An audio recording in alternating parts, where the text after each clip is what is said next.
Assalomu alaykum. Bugungi mavzu bu greja, ya'ni umurtqa churrasi. Hozirgi kunda bu narsa juda ham ko'p odamlarni bezovta qilyapti. Ya'ni ilgari beli og'rib yurardi, ha u radikuliti bor derdi. Hozir Xudoga shukr diagnostika turlari juda ham ko'payib ketdi va aniqlashyapti nimadan odamning umurtqa pog'onasi og'rir ekan. Bu kelib chiqsa, bu hammasi churraga bog'lanyapti ko'pchiligi.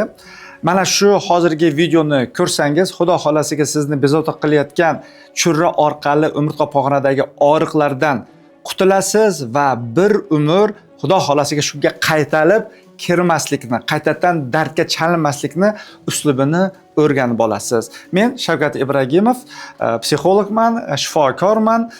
Mana 25 yildan beri mana shu sohada, ya'ni insonni sog'lig'ini dori-dormonsiz tiklash, ya'ni ichki qudrat orqali, to'g'ri mashqlar orqali, hayotimizdagi vaziyatlarga to'g'ri yondashish orqali har xil dardlardan va shu jumladan grejadan, ya'ni umurtqa pog'onasi churrasidan chiqib ketish mumkinligini siz o'z hayotingizda shundan isbot olishingiz mumkin.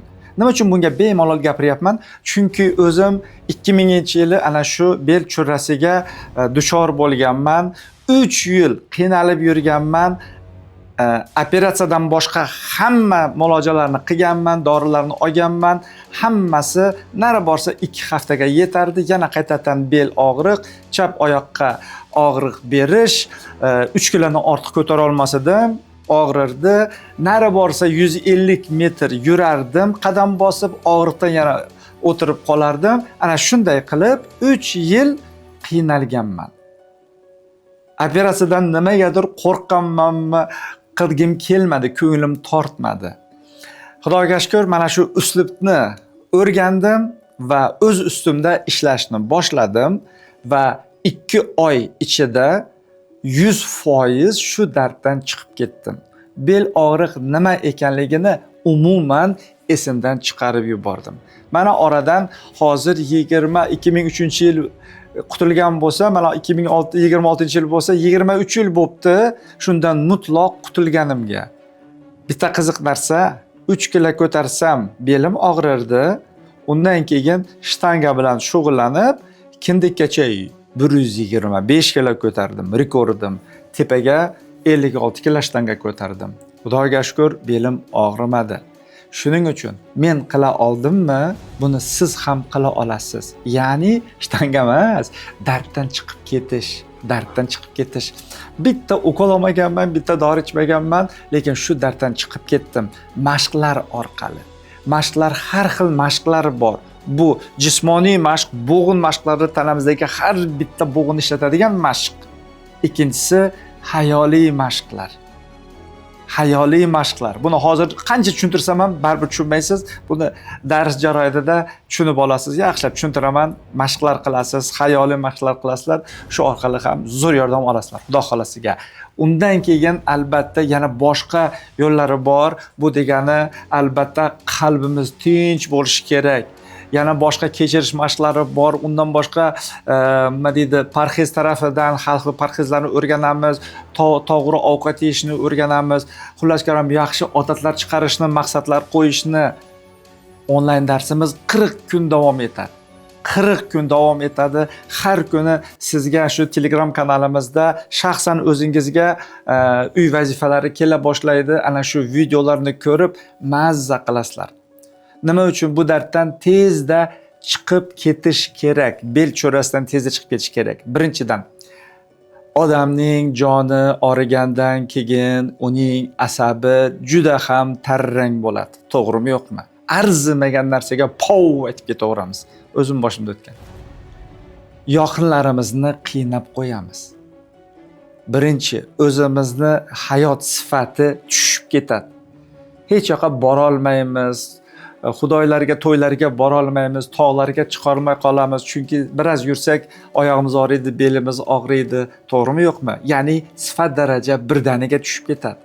Bizniki tushib ketdimi, oila a'zolariniki ham tushib ketadi. Chunki jahl tez bo'ladi, unga urishamiz, bunga baqiramiz, xullas ko'ram dabdala chiqaramiz. Hammasi uff deyishadi. Uyga ham kelgisi kelmaydi bola chaqani. Ota-ona agar shunaqa jahli tez bo'lib qolsa. Jahli tez bo'lib qoladi og'riqdan. Bu og'riq nimadan? Albatta umurtqa pog'onadagi og'riqlar ham bunga kiradi. Shuning uchun hurmatli tinglovchilar, mana bu bizlarning 40 kunlik onlayn darsimiz osongina shu darddan chiqib ketishni yo'llarini o'rgatadi sizga.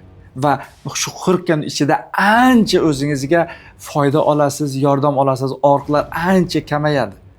Juda ham qiziq narsa, o'zim boshimdan o'tgan narsa. Shuning uchun mumkin emas narsani o'zi yo'q. Mumkin emas narsani o'zi yo'q. Sizdan harakat, bizdan barakat deyilgan. Shuning uchun men qila oldimmi, demak siz ham Xudo xolasiga shuni qila olasiz. Xo'pmi? Albatta vaznga e'tibor kerak bo'ladi. Albatta. Siz so'rashingiz mumkin. Shokat aka, masalan, har xil mashqlar bor deyapsiz. Xayoliy mashqlar, jismoniy mashqlar. Nima uchun u yordam beradi bel cho'rasiga, umurtqa pog'ona cho'rasiga deyishingiz mumkin. Aytib o'tib keta qolay, albatta mantiqan tushunsangiz osonroq bo'ladi. Har bitta bizda 33 ta 34 ta umurtqa pog'onasi bor. Buni juda ham yaxshi bilasizlar. Masalan, bel, bo'yin qismida, ko'krak qismida, bel qismida va dumg'aza qismida. Ana shu ko'pchilik umurtqa pog'onasining orasida tog'ay bor. Va umurtqa pog'ona shu tog'ayni hisobiga bo'g'inday ishlaydi. Yoshlikda shu ikkita umurtqa pog'onasi o'rtasidagi disklar, tog'aylar qalinroq bo'ladi. Qalinroq bo'ladi, yumshoqroq bo'lib ishlaydi, egiluvchan bo'ladi. Lekin bizning hayot tarzimiz noto'g'ri bo'lgandan keyin qayta stressga tushaversak, ulardagi moddalar almashuvi buziladi-da, mo'rt bo'lib qoladi. Va bizlar noto'g'ri yuk ko'targanimizda ana shu ikkita umurtqa pog'onasining o'rtasidagi diskdanchi bir tomchi boyagi suyuqlik oqib chiqib qotib qoladi. Ana shuni churra deydi. Bu chiqib qotib qolgan suyuqlik bizni nervga itarish tegishi mumkin. Shuni surtishi mumkin. Ana shunda og'riq bo'ladi. Orqa miyaga ta'sir qiladi. Xo'pmi? Shuning uchun bu bel og'rig'ini uzoq vaqt chidab yurish mumkin emas. Xo'pmi? Buni tezda yechimini topish kerak.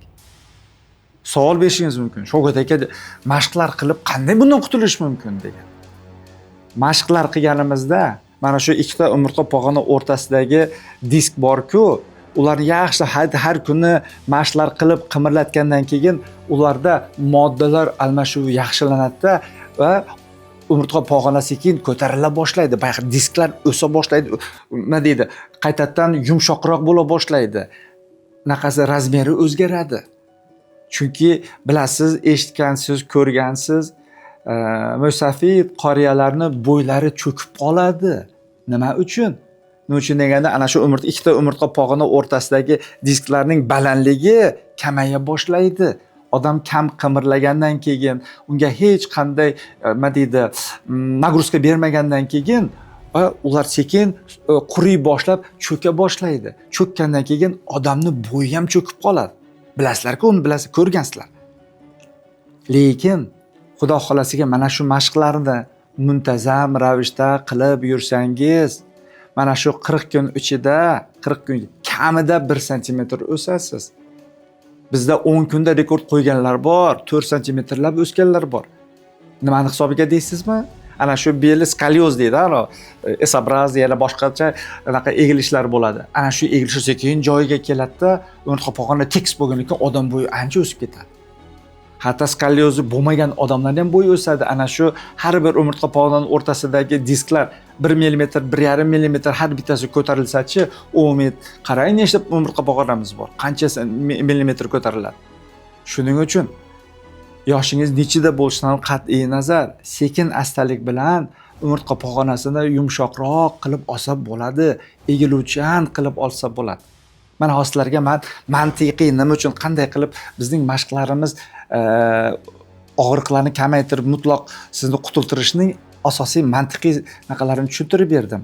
Bundan boshqa xayoliy mashqlarimiz ham bor, lekin ularning ta'sirini toki o'zingizda his qilmaguncha tan olmaysiz ular. Shuning uchun boshqa xayoliy mashqlarni-chi dars paytida bir necha soatlar davomida sizga Xudo xolasiga sekin-sekin astalik bilan tushuntirib boriladi. Kelishdik-a?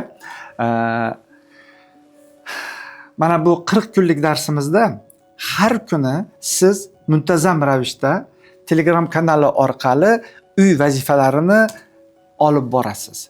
Video rolik tarzida va har doim shuni bajarib borasiz va sekin astalik bilan natijalarga erisha boshlaysiz. Birinchi 3 kun, 4 kun, 5 kundagina siz natijalarga erishasiz. Xudo xolasiga borgan sari ko'payib ketaveradi agar muntazam ravishda ana shu vazifalarni qilib borsangiz. Demak, 40 kun davom etadi. Har kuni yangi vazifa olib, uy vazifalarini yanada boshqarib ketaverasiz. Xo'pmi? Bu darsimizda bizda ikkita tarifimiz bor. Birinchisi standart, ikkinchisi premium tarifi bor. Standart tarifi bu nima? Birinchidan, standart tarifiga kim o'tadigan bo'lsa, 2 kun bemalol Toshkentda bo'ladigan, zalda bo'ladigan darsimizga 2 kun bepul qatnashishingiz mumkin. Xo'pmi?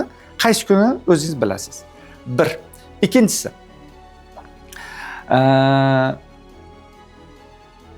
mana bu standart tarifga qatnashganingizda 15 minut men bilan individual konsultatsiya qilish imkoniga ega bo'lasiz. Ya'ni ikkimiz onlayn uchrashib 15 minut davomida bemalol hamma savolingizni berib, shunga javob olishingiz mumkin. Xo'pmi? Keyin mana 40 kun darslik olasiz. Xudo xolasiga har kuni qo'shilib boradi darsliklar. 40 kundan keyin 2 oygacha bemalol shu videolarni qaytadan ko'rish imkoniga ega bo'lasiz. Ya'ni efirda mana shu darsliklar, 40 kunlik darsliklar turadi va bemalol uni ko'rishingiz mumkin. Yana bitta yaxshi tarafi, onlayn darsiga oiladan bitta odam yozilsa, butun oila birgalikda shu darsni o'ta oladi. Oilaviy dars o'tganning foydasi juda ham kuchli, chunki dasturxonda ovqat yeb o'tirganda, choy ichayotganingizda bemalol mana shu dars mavzularini ko'tarib, dars mazmunlariga chuqurroq tushunib olasiz. Bu juda ham biz ko'rganmiz, e'tibor berganmiz, oilaviy o'tganlar juda ham katta foyda ko'rishadi. Demak, bu standart tarifimiz. Ikkinchisi premium tarifimiz. Premium tarifida standart tarifiga kirgan hammasi kiradi va yana men bilan 2 soat, 1 soatdan 2 marta konsultatsiya bo'ladi, individual konsultatsiya bo'ladi. Bemalol hamma savollaringizga javob olib, so'ramoqchi bo'lgan narsalaringizni birgalikda ko'rib chiqamiz. Yana bittasi, men kitob yozganman, bizning haqiqat va uni qanday qilib o'zgartirish mumkin degan. Shuni rus tilidagi PDF formatini sizga telefoningizga jo'natiladi, bemalol uni olib o'qishingiz mumkin. Va yana 4 ta eng zo'r ong ustida ishlaydigan, o'zgartirish mumkin bo'lgan kitoblarni sizga yuboramiz. 4 ta eng zo'r kitob, qog'oz kitoblarni, bunaqa emas, elektron emas. Qog'oz kitoblarni 4 tasini O'zbekistonning qaysi hududida bo'lishingizdan qat'iy nazar sizga shu kitoblar yuboriladi. Bemalol o'qib chiqib, mazza qilib undan nima deydi, foyda olasiz. Demak, bizlarda standart bor va premium ikkita tarifimiz bor. Yana bitta asosiy narsaga sizga urg'u berib ketmoqchi edim. Bu darsimizga hamma insonlar ham qatnasha olmaydi. Kimlar qatnasha oladi? Faqat o'z ustida ishlayman degan insonlar. Xo'pmi? O'z ustimda ishlayman degan odamlar. Chunki o'ziga o'zi reja qo'yib, shu rejaga erishaman degan odamlar bizga kerak. U odamlar o'z ustida ishlaydi va zo'r natija oladi. Chunki ko'p odamlarga albatta nima deydi, yaqin tuyuladi yoki zo'r qabul qiladi. Shu bitta dori ichib olsam-u, hammasi yaxshi bo'lib ketsa, bir ukol olsam-u, hammasi yaxshi bo'lib ketsa deydi. Lekin dardga olib keladigan narsa bu bizning hayot tarzimiz. Qaytaraman. Tanamizdagi har qanday dardga olib keladigan narsa bu bizning hayot tarzimiz. Shu jumladan bel grijasi ham, umurtqa pog'ona grijasi ham, bo'g'inlardagi og'riqlar ham, osteoporozlar ham, xo'pmi, artrozlar ham, hammasi bu bizning hayot tarzimiz. Shuning uchun mana shu dardlardan osongina o'z ichki qudratingiz bilan ong ostidan to'g'ri foydalanib shu natijaga erishaman deganlar uchun marhamat, bizni 40 kunlik onlayn darsimiz sizlar uchun. Sizlar uchun bemalol ishlatinglar, zo'r natija olinglar, o'zinglar xursand bo'linglar, sizlarni ko'rib bizlar xursand bo'laylik natijanglarda. Xo'pmi? Demak, mana yaqinda bo'ladigan 40 kunlik onlayn darsimizga sizlarni taklif qilaman. Demak, shu darslarda uchrashib qolguncha sog' omon bo'linglar.